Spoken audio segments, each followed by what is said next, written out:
श्री स्वामी समर्थ. नमस्कार, good morning. आज आहे गुरुवार, मार्गशीर्ष गुरुवार. पौर्णिमासुद्धा आहे, दत्त जयंती आहे, अन्नपूर्णा माता जयंतीसुद्धा आहे. चला तर मग आज सकाळी अंघोळ वगैरे आवरले, मग अन्नपूर्णा मातेचं पूजन करूया. त्यासाठी छान सुंदर स्वच्छ असं शेपटी पुसून घेऊन हळद कुंकू लावून अक्षता फुलं धूप दीप लावून घेऊन दूध तापवले. चला तर उंबरा पूजन करूया. स्वच्छ धुवून पुसून घेतले, मग नंतर हळदीचं लेपन करून पांढऱ्या रांगोळीसुद्धा काढली. नंतर आरतीचं ताट करून स्वस्तिकही काढले. उंबऱ्याची पूजा करून दिवे अगरबत्ती फुलं वाहून नमस्कार केला.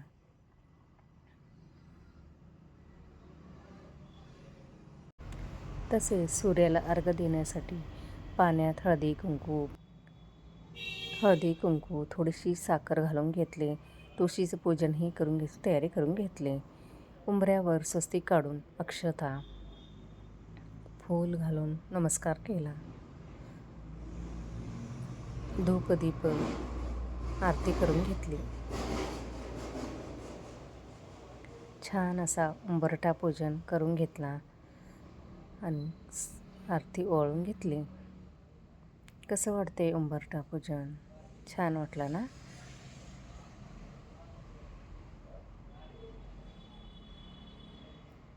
श्री स्वामी समर्थ. श्री स्वामी समर्थ. श्री महालक्ष्मी देवी नमस्कार. GP व्लॉगमध्ये तुमचं स्वागत आहे. आज आहे गुरुवार. घरची कामे सगळी आवरली. आता संध्याकाळची 5 वाजले. चला तर मग पूजेची तयारी करू. देवासमोर स्वच्छ झाडून पुसून घेतले. थोडंसं पाणी शिंपडून पुसून रांगोळीने स्वस्तिक काढून चौरंग ठेवला. त्यावर पिवळं कापड अंथरून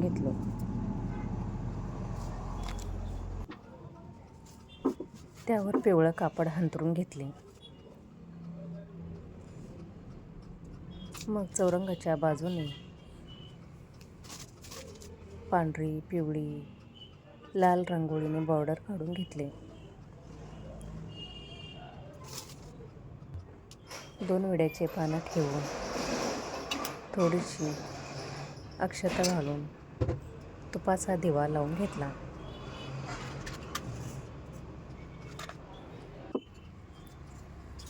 तुपाचा दिवा लावल्यावर तांब्याच्या कळशीतलं पाणी आपल्या तांब्यात पाणी घालून घेतले. हळदी कुंकू, सुपारी, नाणं, मोती पोळा, फूल असे छान सगळं वगैरे घालून घेतले.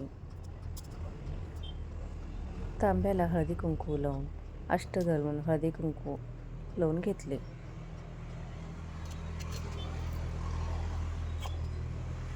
तांब्याला वस्त्र घालून घेतले. मोत्याचा हार, मणी मंगळसूत्र, सोन्याचा हार असे छान सजवून घेतले. नंतर लक्ष्मी मुकुट्याला हळदी कुंकू लावून घेतले.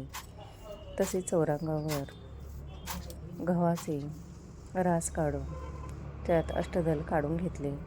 त्याला हळदी कुंकू घालून एक छोटासा चौरंगही ठेवले. त्यालाही हळदी कुंकू घालून घेतले. नंतर तांब्याच्या कळशीला 5 पाने, विड्याचे पाने, 5 फळांची डहाळे घालून घेतले. त्याच्यावर आपला नारळाचा मुकुट लक्ष्मी म्हणून ठेवून घेतले.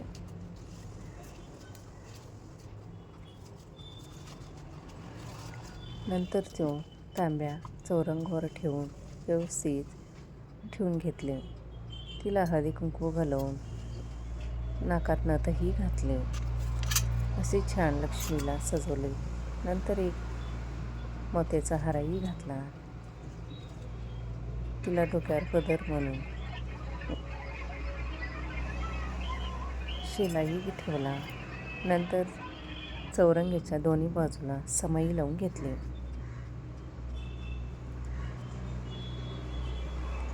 सुपारीला गणपती म्हणून अभिषेक घालून घेतले. विड्याची पाने ठेवली. त्या विड्याच्या पानावर गणपती स्थापन करून घेतले. गणपतीला हळदी कुंकू घालून घेतले. नंतर दुसऱ्या विड्याच्या पानावर लक्ष्मी मूर्तीही ठेवून तिलाही पूजन हळदी कुंकू लावून घेतले. वस्त्र घातले, फूल घातले. नंतर कळशाला वस्त्रही घालून घेतले. नंतर फुले वाहून सजवून घेतले. 5 विड्याची पाने ठेवून 2-2 विड्याची पाने ठेवून घेतले.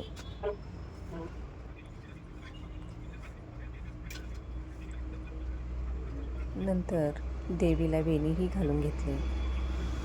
फळे ठेवून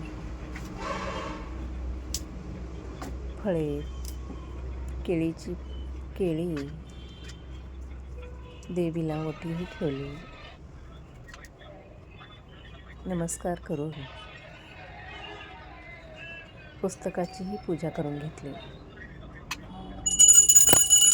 नंतर दीप धूप ओवाळून घेतले.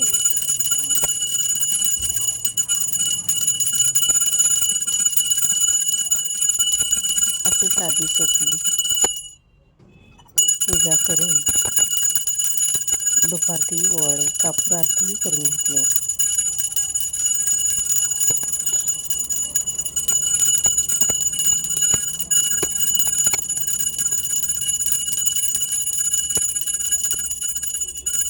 श्री महालक्ष्मी देवी नमः. कशी वाटली? श्री महालक्ष्मी नमः. गुरुवारची कहाणी. श्री गणेशायन श्री महालक्ष्मी देवेन ओम श्री विक्रम ओम धनधान्य ओम धनधाय नमस्तुभ्यं निधी पद्माधिपाय च धनधान्यादी संपदा. मन लावून ऐकावी, ध्यानात ठेवावी. श्री लक्ष्मी देवीची कहाणी. द्वापार युगाची अधिष्ठात्री सौराष्ट्र देशातील मोहिनी श्री महालक्ष्मी देवी. 8 नगर होतं. नगराचा एक राजा होता. त्याचे नाव होते भद्रश्रवा. तो दयाळू, शूर व प्रजादक्ष होता. देवा ब्राह्मणांना साधू संतांना सुखवित होता, आनंद देत होता. राजाच्या राणीचे नाव सुरचंद्रिका होतं. नाव चांगलं, पण स्वभावात अहंकार. मागील जन्मी ती एका वेश्याची पत्नी होती. तिचे नवऱ्याशी भांडणं होई. भांडणाने वैतागले, रागाने घराबाहेर पडली. चालत होती अनवाणी रानातून. तिथे तिला दिसले सुहासनी. त्या करीत होत्या लक्ष्मीचे व्रत. ते तिने पाहिले. त्याच्याबरोबर तिनेही व्रत केले. दुःख विसरले, दारिद्र्य गेलं, परिस्थिती सुधारली. देवीची भक्ती फळाला आली. कालांतराने ती मरण पावली. पुढे तिचा पुनर्जन्म झाला. स्त्रीचाच जन्म पुन्हा मिळाला. पण भाग्य उजळले. भद्रश्रवा राजाची तिचा विवाह झाला. ऐश्वर्यात लोळू लागली. गर्वाने ती फुगली, गरिबाने विसरली, थोड्या ताठाने फुगली, दासीवर रागावली. एकदा काय झालं, देवीच्याही मनात आलं, राणीला आपण भेटावे, मागच्या जन्मीची आठवण द्यावी, ओळखते की नाही हे बघावे. राणी राजवाड्यात सुखाने राहत होती. राजाही कौतुक करी, तिचे लाड पुरवी. त्या दोघांना पुढे 7 पुत्र आणि 1 कन्या झाली. कन्येचे नाव होते शांबाला. एके दिवशी काय झाले, देवीने म्हातारीचे रूप घेतलं. फाटकं वस्त्र नेसली, माथी मळवट फासला, हाती काठी घेतली. काठी टेके राणीने भेटायला आली. तिने आरोळी दिली. अरे आहे का घरात कोणी घास देईल का? दासी बाहेर आली. म्हातारी दारात दिसली. तिने विचारले, कोण ग तू? आलीस कुठनं? काय काम काढले आहे? तुझे नाव काय? नाव कोणतं? तुला हवंय काय? मधून खोपत हळू आवाज म्हातारी सांगू लागली, माझे नाव कमला, द्वारकेतून आले ग. राणीला भेटायचंय. कुठे आहे ग राणी? दासी म्हणाली, राणीसाहेब महालात आहेत. सख्याची गप्पा मारत आहेत. त्यांना सांगितले तर माझ्यावर रागवतील. तुला ग त्या कशा भेटणार? काय तुझा हा अवतार? तुला पाहून माझ्यावर ओरडतील, धुणं बोलतील. त्याच्या सख्याची तुला हसतील. तू जरा आडोशीला व्हायस. मैत्रिणी गेल्या म्हणजे मी सांगते त्यांना. म्हातारी रागावली, मनोमत संतापली. तुझी राणी पैशाला माझ्यामुळेच ना. मीच तिला व्रत सांगितले देवीचे, तिने हे केले. आता राणी पदावर बसली. देवीला आठवणही राहिली नाही. गर्व झालाय संपत्तीचा. पैशाची धुंदी आलीय. गोरगरिबांची पर्वा नाही. थोरा मोठ्यांच्या मुली लई झाल्या मैत्रिणी. म्हातारी गरीब आणि भिकारीण. तिला कोण विचारले? पण याचं फळ तिला भोगावंच लागेल. तेव्हाच तिचे डोळे उघडतील. जाते मी. दासी घाबरली. तिने म्हातारीला पाणी दिले. हात जोडून म्हणाली, हे व्रत मला सांगाल? मी ते नेमाने करीन. उतरणार नाही, मागणार नाही, घेतला वसा टाकणार नाही, दिलेला शब्द मोडणार नाही. त्या दासीला व्रताचा वसा सांगितला. म्हातारी उठली, काठी टेकीत निघाली. तोच माडीवरून राणीची कन्या श्यामला धावत आली. ती कळवळून म्हणाली, आजी रागावू नका, चुकली माझी आई. तिच्या वतीने मी क्षमा मागते, कृपा करा. दिलेला शाप मागे घ्या, पाया पडते तुमच्या. म्हातारीला मुलीची दया आली. म्हातारीने क्षणभर त्या मुलीकडे पाहिले आणि ते लक्ष्मीवृत्ताचा व्रत असा सांगितला. मुलीचा निरोप घेऊन म्हातारे निघणार तोच राणी माडीवरून आली. दाराशी येते तर म्हातारे दिसली. राणी ओरडली की थेरडी कशाला जाईल म्हणते ना, जातेस की नाही? दुसरी घर नाही दिसली तरी. म्हातारीने संतापाने घराघरा डोळे फिरविली. कपाळावर रठ्ठ्या पसरल्या. ती भडक घराबाहेर पडली. तडक घराबाहेर पडली. दासीने लक्ष्मीव्रत केली. तिची स्थिती सुधारली. दासी पण गेली. संसार सुखाचा झाला. पुढे मार्गशीर्ष महिना आला. पहिलेच गुरुवारी शांबालीने लक्ष्मीव्रतास सुरुवात केली. सगळे नियमधर्म पाळले. 4 गुरुवार तिने लक्ष्मीव्रत केले. शेवटच्या गुरुवारी यथासांग उद्यापन झालं. सिद्धेश्वर राजाचा पुत्र मालाधर त्याच्याशी शांबालीचा विवाह झाला. राव वैभवातील शांबलीला राजवैभव मिळालं. हा होता लक्ष्मीव्रताचा प्रभाव. सुखासमाधानाने संसार चालू होता. भद्रसरोवर व सुरचंद्रिका राणीचे मात्र भाग्य फिरले. शत्रूने राज्यावर चाल केली. भद्रसरोवरचे राज्य लुबाडलं. सुरचंद्रिकेचं राणीपद गेलं. भद्रसरोवरला वाईट वाटलं. पूर्वीचे दिवस आठवले. रानावनात फिरून राजा राणी कष्टाने दिवस काढत होते. भद्रसरोवरला कन्येला भेटावंच वाटलं. तो एकटाच निघाला.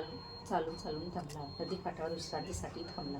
नदीकडे येताना राणीच्या दासीने भद्रसरोवरला पाहिले. घाईघाईने ती आणली. राजवाड्यात गेली. राजाला सांगितले, मला धरणी माणसे पाठवली. आणायला रथ पाठवला. सासऱ्यांना घरी आणलं. सन्मानानं नवी वस्त्र व कंठीहार दिला. श्यामबाला वडिलांची काळजी घेत होती. काही दिवसांनी राजाला वाटले आता परत जावे. जावयाला तसे त्याने सांगितले. मुलीचा निरोप घेतला. जावयाने मोहरा भरलेला हंडा नोकराकडे देऊन राजासोबत पाठवले. राजा घरी परतला. चंद्रिकेला भेटला. हंडा पाहून ती आनंदली. घाईने तिने झाकणे काढले. आता बघते तर काय, तिला कोळसे दिसले. सुरचंद्रने कपाळावर हात मारला. नशिबाला दोष दिला. नवऱ्याला सांगितले. ते ऐकून तोडीच चकित झाला. दुःख पाठला करीत होते. दारिद्र्य नासरत नव्हते. ती चिंतेत सावट पसरत होते. काळजीचा वणवा भटकत होता. सुरचंद्रिका एक दिवस दुःखाचा जात होता. एके दिवशी तिला मुलीला भेटावी, डोळे भरून पाहावे वाटले. नशिबाची भोग भोगायचीच आहेत. सुरचंद्रिका घरून निघाली. मुलीच्या सासरी पोचली. तो दिवस गुरुवारचा होता. नदी तीरावर जरा वेळ बसली. दमली होती. त्याच वेळी एक दासी नदीवर आली. तिने राणीच्या आईला ओळखले.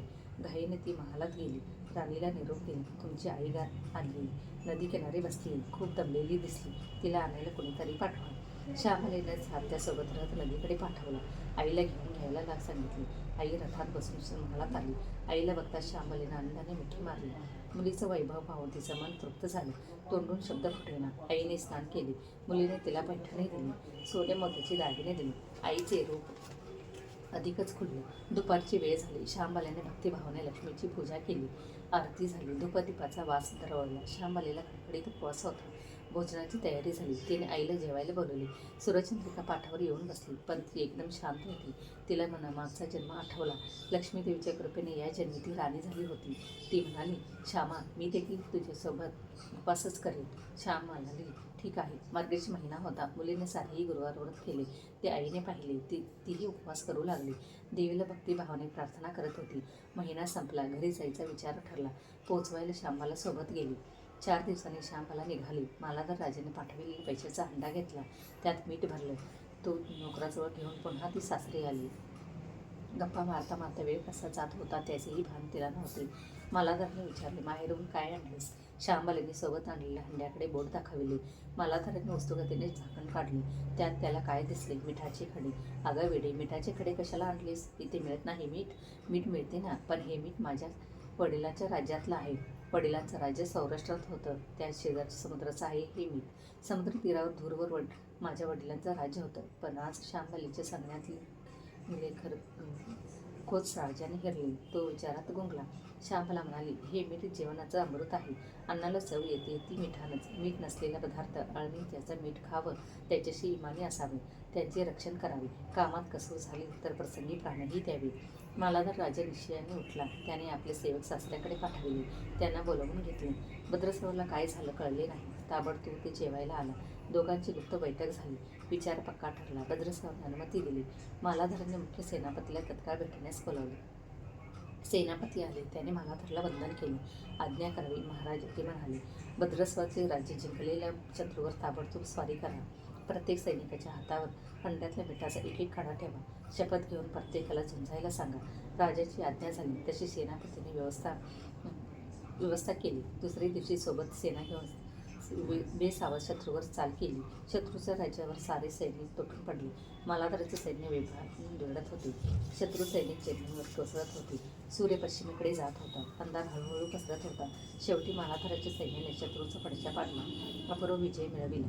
भद्रस्वाचं राज्य पुन्हा मिळवलं. मालाधराला व शांबालेला ही आनंदाची बातमी सेनापतीने ताबडतोब कळविली. सैनिकांनी शत्रू राज्यातील खजिना लुटला. अफाट संपत्ती मिळाली. ती पोत्यात भरून मालाधराकडे आणली. त्यात सोन्याच्या मोहरा, बरीच नाणी होती आणि शास्त्रांचा साठाही होता. मालाधराने भद्रस्वास सुरचंद्रिका राणीस घेऊन यायला सांगितले.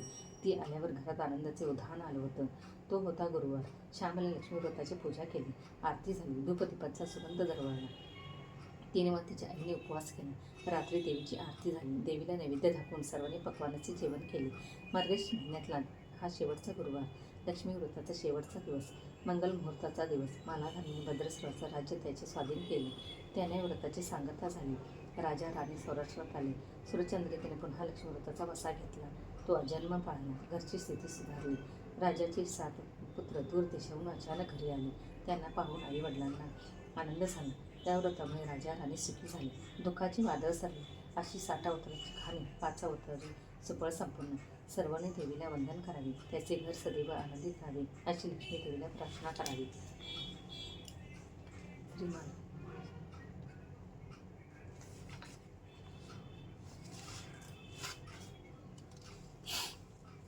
ओम ऐं ह्रीं श्री महालक्ष्मी नमः. श्री लक्ष्मीष्टक. करुणिवंदन सद्भावधरुणा लक्ष्मी चरण पावनरे. कमल आसन कमलमूर्ती जगन्माता जगाला आधार. चालावी व्यवहार दिव्य अलंकार शोभते. प्रसन्न होईल धनधान्य देईल. संकटाने येईल दूर माझा. देवी ही प्रार्थना सुख समाधान कुटुंब कल्याण वर देई. चित्तशुद्ध करी दैव धन्य दूर करी. निर्मळ अंतरी दैव सदा. जी चूक झाली माये पोटी घाली. तूच आला आता वाली. भक्तजना नित्य ही अष्टक वाचली. जी श्लोक श्रद्धाळू भाविक पावनते.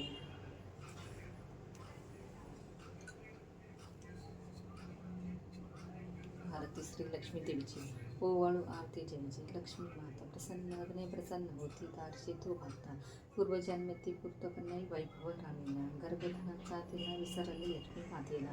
अपमानाने शाप दिला मग आली परित्रता. प्रसन्न अग्ने प्रसन्न होशी करशी तू भक्ता. प्रसन्न अग्ने व्रत केल्याने प्रसन्न झाली देवी रामला. धन्य दुःख ती दूर करून मन निर्मळ झाले. श्यामा मला दासी झाली पावन हो माता. प्रसन्न अग्ने प्रसन्न होशी करसी तू भक्ता. धैर्य दुःख गुरु हरी. हे व्रत जे करे ती दैन्य धर्म धरणे. मनोकामना पूर्ण करील ती अघटित ही करुणी. केवळ कर गुरुची कर्ण गुण गाता गाता. प्रसन्न प्रसन्न होशी तारीसी तू भक्ता. जय देवी जय देवी जय महालक्ष्मी. वससे व्यापक रूपे तू सोल सूक्ष्मी. करवीर पूर्वासनी करमी माता. मुरहारदायिनी मुरहर प्रियकांता. कमलाकारे जठरी जन्म विलदाता. सहस्रगणे भूधर्म पुरे गुणगाता. मातृलिंग कदा खेट किरविकिरणी. झळके झाट गज सर्वाणी. माणिक रचना रंग वसना मृगनयनी. शशीधर वदना राजसनदनाची वाणी. जय देवी जय देवी जय महालक्ष्मी. वसती व्यापक रूपे स्थूल सूक्ष्मी. जय देवी जय देवी. ताराशक्ती अगम्य शुभज का गौरी. सांख्यम्नती प्रकृत निर्गुण निर्धारी. गायत्री निज भजनिक गामासारे. प्रत्येक पद्मावती निज धर्माचारी. अमृत भरती सरिता वधूरती वारे. मारी दुर्घट हसुर विस्तृतारी. वारी माया पटर प्राणपत परिवारी. हे रूप चद्रूप तद्रूप धापी निर्धारी. चतुरांगणी कुस्सित कर्माच्या वळी. लिहिल्या असतील माती माझी निज भाळी. कुसोनी चरणात विमटपसून शाळी. तेश्वर सागर लिहिल्यास पाळी. जय देवी जय देवी जय महालक्ष्मी. वससी व्यापक रूपे तुल सूक्ष्मी. जय देवी जय देवी.